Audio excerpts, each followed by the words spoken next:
दूसरी सुभद्र लीला है, भद्र में सुभद्र लीला है, वो है श्री पूतना उद्धार की लीला।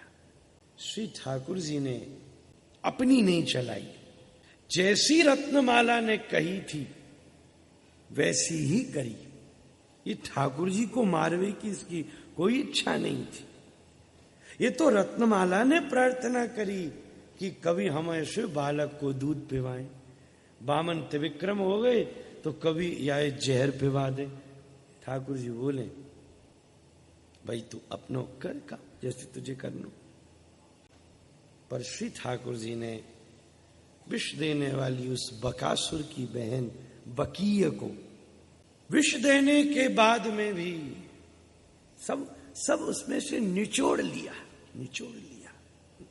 जैसे कालिया दमन लीला में श्री भगवान ने पदों को मार मार के पादत्राणों के आश्रय दे दे करके कालिया के अंदर जितनी प्राकृतिकता थी, जितनी ऐहिकता थी, जितनी ऐन्द्रिकता थी, जितना अभिमान था, क्रोध था, वो सब उसकी मुंह की उल्टियों से निकाल दिया। विष के बमन करता था, पात्र बना दिया। मारा नहीं, पात्र बना दिया। ऐसे ही इसमें सुभद्रता क्या है? भगवान ने श्वास के द्वारा सब खींच लिया। पहले विष, फिर जहर, फिर उसके बाद दूध। अभी रुके थोड़ी ना। इसके अंदर तमोगुणता, रजोगुणता, सतोगुणता, इसके अंदर विद्यमान पदैषणा, लोकैषणा, वित्तैषणा, यशैषणा, स्वर्णैषणा, इसके अंदर विद्यमान पृथ्वी, अप, तेज, वायु, आकाश, इसके अंदर विद्यमान शब्द, स्पर्श, रूप, रसगंध, सब निचोड़ दिया। और फिर उसके बदले में जो गति यशोदा को मिलने वाली है वैसी गति इसको प्रदान करी। हमने गुरुदेव से पूछा तो फिर यशोदा को क्या गति मिली? तो गुरुदेव बोले कहा यशोदा जैसी गति प्रदान कर, जो यशोदा को गति मिलने वाली थी वो गति इनको प्राप्त हुई। वो गति क्या है? क्या गति है? कहीं गोलोक जाना, इधर जाना, उधर जाना, वो अलग चीज है। ये भी गोलोक ही है। एक अप्रगट वृंदावन है, एक प्रगट वृंदावन है। और प्रगट वृंदावन अप्रगट से श्रेष्ठ है। क्यों? कुछ लीला ऐसी हैं जो अप्रगट में नहीं होती, जैसे जन्म लीला। गोलोक में जन्म लीला ही नहीं है, यही है। वहां तो सदैव में ठाकुर जी जन्म लीला कैसे होगी?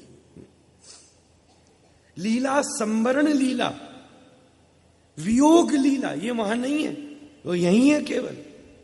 इसलिए गोपी गीत का उदय अप्रगट में नहीं हो सकता, गोलोक में नहीं हो सकता, क्यों? वियोग है ही नहीं। इसलिए प्रगट से अप्रगट से प्रगट श्रेष्ठ है। तो गति देकर कहीं भेजना नहीं है, प्रगट वृंदावन में ही उसका उद्धार है। तो प्रगट वृंदावन का उद्धार कैसे है? जैसे श्री ठाकुर जी ने केवल देवकी को भी ये अवसर अभी नहीं मिला, केवल जो श्री यशोदा का दुग्धपान किया, पूतना का दुग्ध पान कर लेना ही उसको वो गति प्रदान करने के बराबर है। इसको मुक्ति नहीं समझना। यहां थोड़ा कई वेदांत परिपक्ष के लोग यशोदा को मुक्ति मिलने वाली थी तो पूतना को मुक्ति मिली। अरे ब्रज में कौन सी मुक्ति की परिभाषा चाहिए? यहां तो मुक्ति मुक्त है जाए, तो यहां छोड़ के जाने की जरूरत क्या है?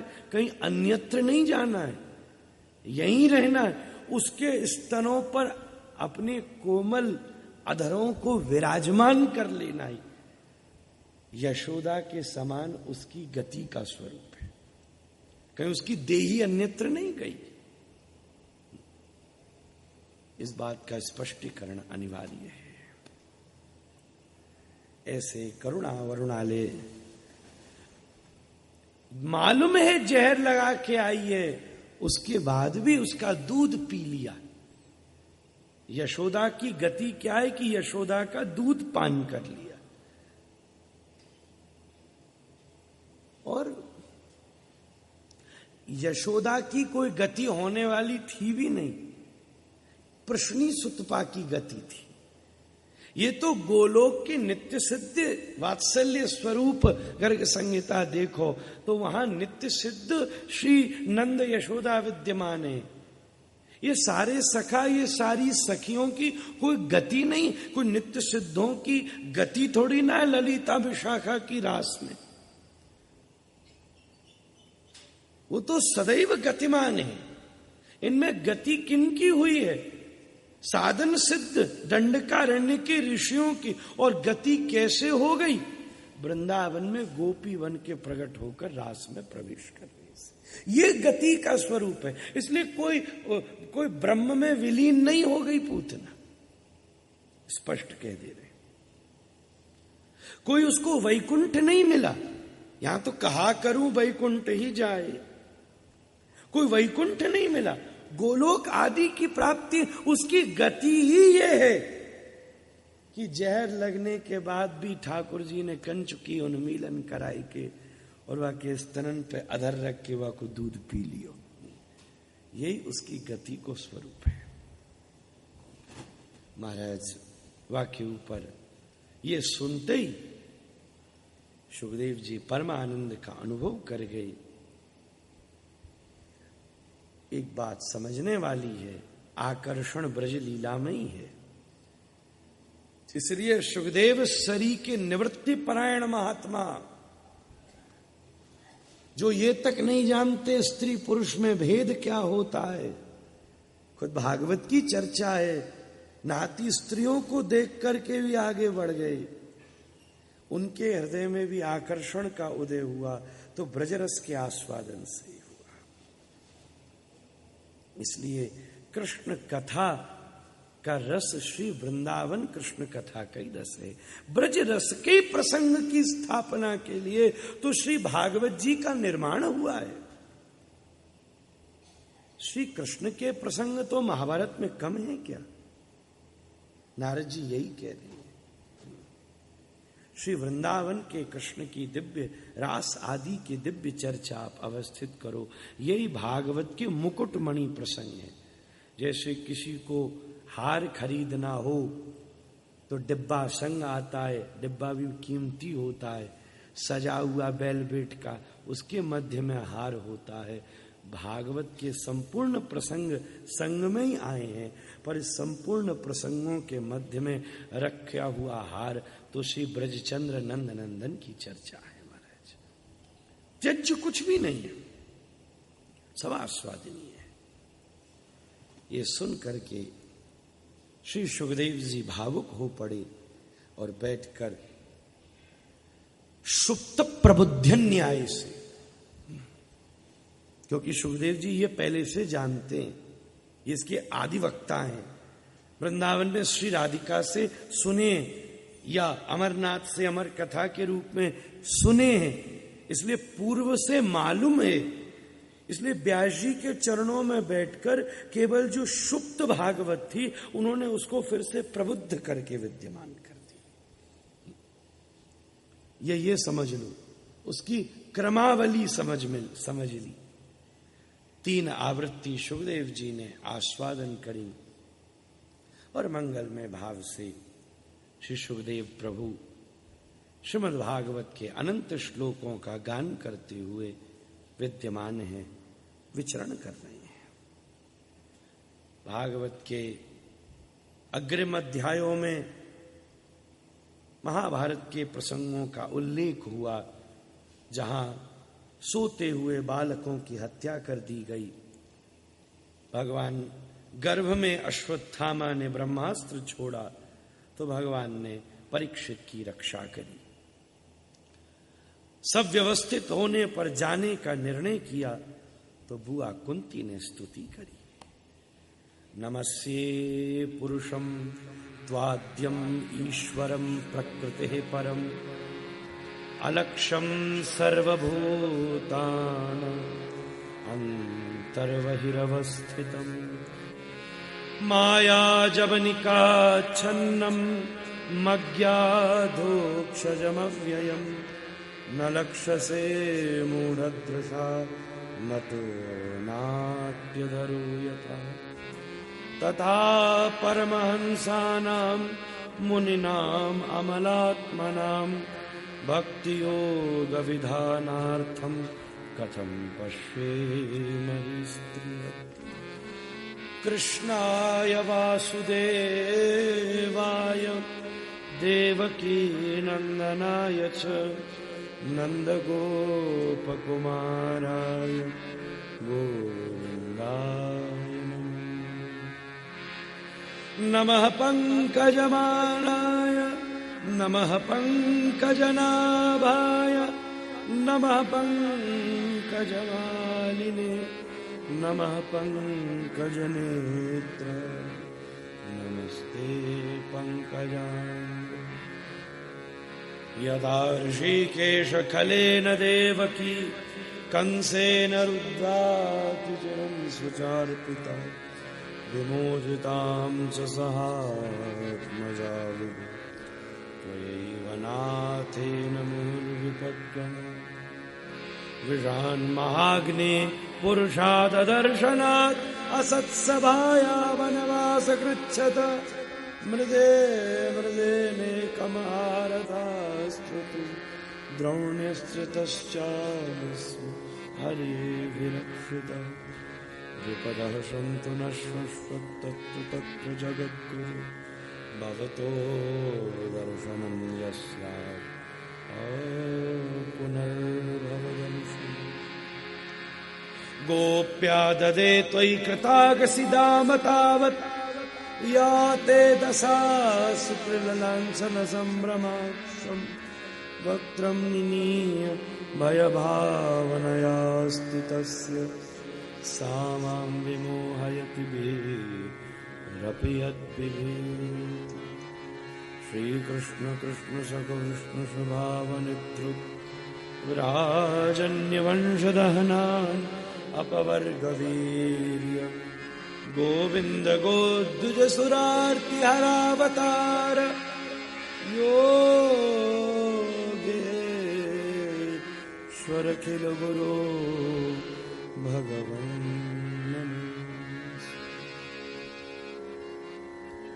बुआ जी कह रहे हैं पुरुषम ईश्वरम प्रकृति परम अलक्ष्यम सर्वभूतानां अंतर्बहिरवस्थितम। इतनी ज्ञान की चर्चा करी ठाकुर रोकई ने। जब सर्वभूतानां अंतर्बहिरवस्थितम तो क्या जाना क्या आना, क्या रुकना क्या ठहरना, क्या बैठना क्या बोलना, जो सर्वभूतानां अंतर्बहि। दो श्लोकों में बड़ी ज्ञानियों की चर्चा की। ये आना जाना बैठना बोलना ये सब तुम्हारा खेल चल रहा है।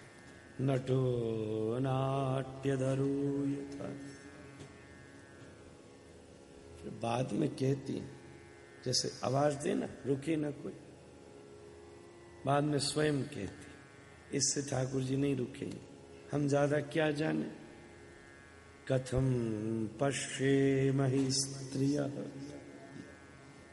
मैं स्त्री ज्यादा क्या जानूं आपके बारे में, हम तो इतना ही जाने। कृष्णाय वासुदेवाय देवकी नंदनाय च नंदगोपकुमाराय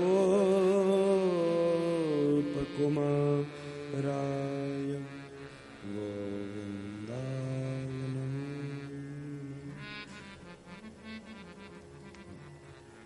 दो शब्दों का उच्चारण किया। ठाकुर जी को दो नाम लेकर बोला, कृष्णाय और वासुदेवाय। तो चक्रवर्ती लिखते हैं दो कृष्ण हैं, तो जो वासुदेवाय हैं वो कौन है? देवकी नंदनाय। और जो कृष्णाय हैं वो कौन है? नंद गोप कुमाराय। ऐसे घूम के लगेगा तो कृष्णाय इति नंद गोप कुमाराय और वासुदेवायति देवकी नंदनाय। पर ये दोनों ही कौन है? ये दोनों ही कौन? श्री गोविंदाय, श्री गोविंदाय। हम तो इतना जानते हैं, कहीं ना कहीं अब क्या रसात्मक भेद खोला। जैसे ऐश्वर्य है ना, उसके लिए रस पक्ष में कोई शब्द नहीं, उचित शब्द है प्रकाश। प्रकाश दो प्रकार का होता है, एक होता है ऐश्वर्यात्मक प्रकाश, एक होता है रसात्मक प्रकाश। ऐश्वर्यात्मक प्रकाश कैसा? ईश्वरम प्रकृते परम सच्चिदानंद रूप अनंत अखंड अनादि, ये सब जगन्नाथ, सबके नाथ, ये ऐश्वर्यात्मक प्रकाश है। जो सनातन गोस्वामी ये दो भेद पहले श्लोक में कहते, जो स्वप्रकाश कहा है, चार्थेषु भिज्ञ स्वराट, वहां लिखते हैं। और एक है रसात्मक प्रकाश। रसात्मक प्रकाश क्या? रस का प्रकाश। वो कैसा है? नमः पंकजनाभ। अब नमः पहले भी कहा, तो शुरू के 2-3 श्लोकों में ऐश्वर्यात्मक प्रकाश करके रोकने का प्रयत्न किया। नमस्ये पुरुषम, रुके नहीं, फिर बात बदली, तो नमः पंकजनाभाय, नमः पंकजमालिनी, नमः पंकजनेत्राय, नमस्ते पंकजांघ्रये। हे ठाकुर जी, हे कमल नयन, हे कमल मुख। ठाकुर जी के हर अंग प्रत्यंग की तुलना कमल से ही होती है। कमल अप्राकृतिक पुष्प है, ब्रह्मा की कृति में नहीं आता कमल। अंततो गत्वा, पूरी स्तुति करें तो इसी पे 7 दिन चर्चा हो। ठाकुर जी जैसा चला में, पर एक बात बड़ी ध्यान रखने वाली है। भागवत जी का जो असली अस्तित्व है वो कहां है? उसकी स्तुति में। भागवत जी में जितनी स्तुतियों का वर्णन है वो भागवत है। जो कथाएं हैं वो तो अन्य पुराणों में से ही ली गई हैं। कुछ वामन पुराण, कुछ वाराह पुराण, मत्स्य पुराण। अब मत्स्य पुराण की कथा वहीं से आ गई। सूर्यवंश की कथाएं आनंद रामायण, वाल्मीकि रामायण में है। पूर्व वाल्मीकि की कृति व्यास से पूर्व की कृति है। तो पहले श्लोक के जनक वाल्मीकि हैं। भागवत श्लोकानुबद्ध है। इसका मतलब वाल्मीकि जी ने जब श्लोक नाम की भंगी की रचना कर दी तो उसके बाद व्यास ने उस भंगी का आश्रय लेकर पुराणों की रचना करी। भागवत का असली। पर आज सबको भी इसी में मजा आता है और अभ्यास भी ऐसे ही हो गया। वो कथानक कथानक का क्रम है। पर इसको जो कहा भाष्यम ब्रह्म सूत्राणाम, इसको जो कहा पारमहंस्याम संहितायाम, ये सब तथ्य कहां से प्रमाणित होंगे? कुंती स्तुति, भीष्म स्तुति, रुद्र गीत, सुखदेव का मंगलाचरण, ये जो सब पक्ष हैं। वाराह भगवान की स्तुति, प्रहलाद जी ने जो नरसिंह की स्तुति की है, सारा वेदांत निचोड़ करके धर दिया है महाराज। श्री ध्रुव जी की जो स्तुति है, वाह, सारी भक्ति, सारा वैराग्य, स्तुति बड़ी दिव्य है। अंत में, हे प्रभु, आप हम ही को अनेक विपत्तियों से बचाने के लिए प्रकट हुए हैं। गिना भी दिए, विषान महाग्नि, पुरुषाद दर्शनात् आदि आदि। और अंत में कहा, प्रभु ऐसा कुछ करो कि हमारे ऊपर विपत्तियों के पहाड़ टूटे। चक्रवर्ती इस श्लोक की गजब की व्याख्या करते हैं। विपदः सन्तु न शश्वत्, यह श्लोक 29 स्तुति का सबसे प्रसिद्ध श्लोक है। सब जानते हैं कि इसमें करुणा छुपी है। बुआ जी कह रही है हमको सुविधा नहीं चाहिए, हमको विपत्ति चाहिए। क्यों? विपत्ति में आपका हम सदैव स्मरण कर पाए और आप हमारे संग रहे हैं। तो ठाकुर जी का संग रहना विपत्ति है।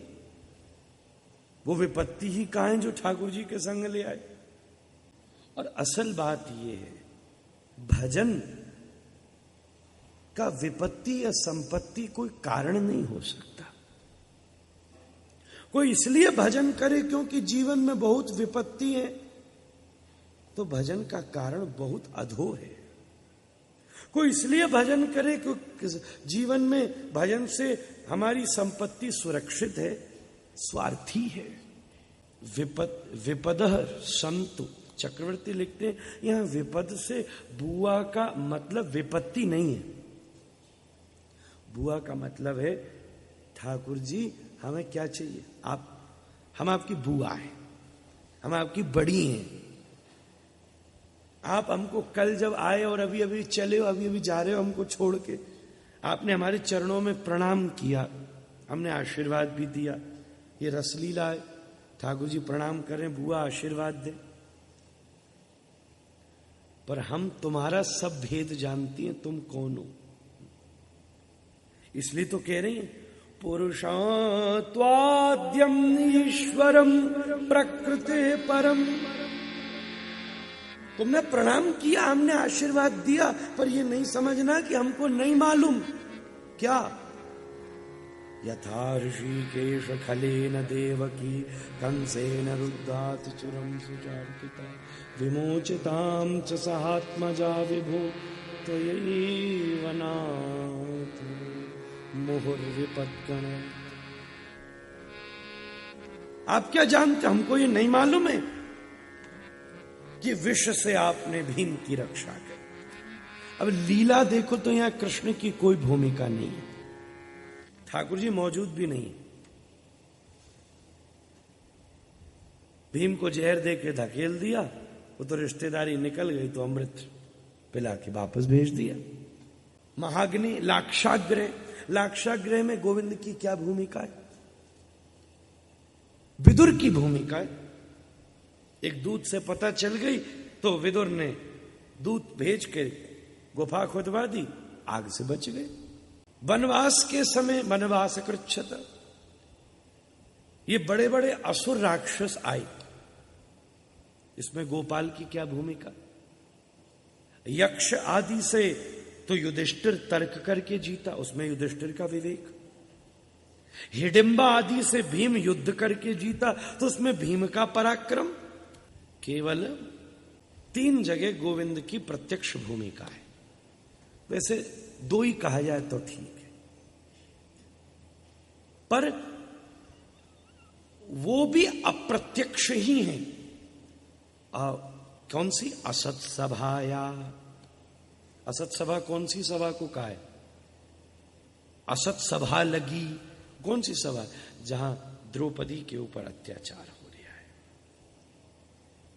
पर यहां प्रत्यक्ष कोई भूमिका नहीं, कोई सामने गोविंद आके खड़े नहीं हो गए, गदा घुमा दी।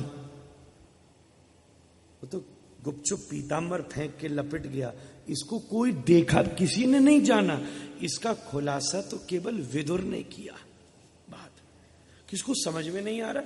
10 सहस्त्र गज बल घट्यो घट्यो न 10 गज चीर। भाई खींची जा रही है साड़ी, ऐसी कौन सी साड़ी पहनी है द्रौपदी ने? खींचते खींचते दुशासन बेहोश होके गिर पड़ा। विदुर चिल्ला के बोले, अरे मूढ़ो, अब तो समझ जाओ, द्रौपदी की साड़ी नहीं खिंच रही, गोपाल का पीतांबर खिंच लिया है। साड़ी की छोर तो कब को मिल जातो, पीतांबर का छोर पाना तो ब्रह्मा शिवादिक की हिम्मत नहीं है। तो यहां भी प्रत्यक्ष नहीं है, अप्रत्यक्ष भूमिका है। द्रोण्यस्त्र। अश्वत्थामा ने उत्तरा के गर्भ पर ब्रह्मास्त्र छोड़ा है, इसको भी कोई नहीं जानता। केवल उत्तरा जानती है, कृष्ण जानते हैं और कुंती जानती है, सबको नहीं मालूम। चुपचाप ठाकुर जी ने रक्षा की। ये भी चुपचाप है, सबके सामने नहीं है, गर्भ में जाके। मृधे मृधे ने कमहार था स्त्रुत। युद्ध के समय, युद्ध में। अब युद्ध में तो ठाकुर जी से ज्यादा, थोड़ी ब्रज की रूढ़ी भाषा में बोलूं तो निकम्मों को हो रहा तो ही नहीं ना, क्यों रथ चला रहे कछु तो कियो नहीं ना। अब प्रत्यक्ष रूप से तो केवल घोड़ा चला रहे, और अप्रत्यक्ष रूप से उनके अलावा तो कोई कुछ कर ही नहीं दिया। महाभारत के युद्ध के बाद पूछा युद्ध किसने जिताया, कोई बोला किसने, को बोला उसने, कोई बोला उसने। क्या बोले बर्बरीक से पूछते किसने जिताया। बर्बरीक से आगे पूछा भीम ने, अर्जुन ने। बर्बरीक बोले ये लड़ने भी आए थे क्या? क्यों? तो तुमने किसको देखा? बोले हमने तो देखा एक तरफ कुरुसेना और एक तरफ अनेकों रूपों में गोविंद युद्ध कर रहे थे। पर एक वैष्णव की दृष्टि बुआ ने खोल दी। देखना, इस पूरी स्तुति के श्लोक में कृष्ण की प्रत्यक्ष भूमिका कहीं नहीं है, गोविंद की कहीं भूमिका नहीं। न विष, न लाक्षाग्रह, न असत सभा, कहीं प्रत्यक्ष भूमिका नहीं है। पर बुआ जी वो सब गिनते गिनते प्रत्यक्ष भूमिका कहां है आप बोलो तो। जैसे दुर्वासा के समय रक्षा करी अक्षय पात्र में, जैसे जरासंध के उद्धार के समय भीम का मार्गदर्शन किया, अनेकों जगह। और सूझ जाएंगे भी चिंतन में, आपको भी सूझ जाएंगे महाभारत देखोगे तो। पर बुआ सारी अप्रत्यक्ष भूमिका वाली लीलाओं का चिंतन करते हुए वैष्णव की दृष्टि को प्रमाणित कर रही है। हे ठाकुर, हमने माना कि लाक्षाग्रह से प्रत्यक्ष रूप से तो विदुर ने रक्षा की, पर यह भेद हमसे खुला नहीं है कि विदुर के हृदय में प्रेरणा का उदय तो गोविंद तुमने किया था। तुम्हारी कृपा के बिना विदुर भी कुछ नहीं कर पाते, तुम्हारे अनुग्रह के बिना भीम भी नहीं बच पाता। इसलिए सर्व कारण कारणम, भीम जी ब्रह्मा जी ब्रह्म संहिता में लिखते हैं, सर्व कारण कारणम। इस बात को प्रमाणित करती बुआ कुंती कह रही है, ये सब कारणों के आप कारण हो, वो सब गिनाए। तो चक्रवर्ती लिखते हैं, इन सब के अनुभव से आप हमें प्रणाम कर रहे हो, हम आपको आशीर्वाद दे रही हैं समझ के कि हम आपकी बुआ हैं, आप हमारे भतीजे हो। पर वास्तव में जो हमारी इच्छा है ना, एक इच्छा और पूरी कर जाओ। क्या इच्छा है आपकी? इतनी पूरी करिए, एक और पूरी कर जाओ। क्या इच्छा है? विपदः सन्तु नश्वस्व। विपद का अर्थ विपत्ति नहीं है, चक्रवर्ती पाद अर्थ लगाते हैं। विपद का विशिष्ट पद। अभी तक हमने आपके शीश का अनुभव किया है, जब अपना शीश आप हमारे चरणों पर टिकाते हो। हाथ का अनुभव किया है, जब अपने हाथों से आप चरण स्पर्श करते हो। अंग का भी अनुभव किया है, जब कभी हम वात्सल्य में आकर तुमको खींच के हृदय से लगाती है। बस एक ही चीज रह गई, आप हमको बुआ कहते हो, हम आपको भतीजा मानती थी, आशीर्वाद देती थी। जाते जाते एक इच्छा पूरी कर जाओ। क्या? अपने चरणों को हमारे शीश के ऊपर पधरा दो महाराज, क्योंकि हम जानते हैं तुम कौन हो। विशिष्ट पद, ये जो आपके अति विशिष्ट चरणारविंद है ना, इनका संग अभी तक हमको प्राप्त नहीं। हृदय से लगाया तो सब अंग संग हो गया। हाथ चरणों पे छुए तो हाथ स्पर्श, माथा छुआया तो मस्तक स्पर्श। बस आज तक आपने बुआ मानते हुए चरण नहीं छुआई। ये बुआ की ये इच्छा पूरी करो। भजन का मतलब विपत्ति संपत्ति से कोई नहीं।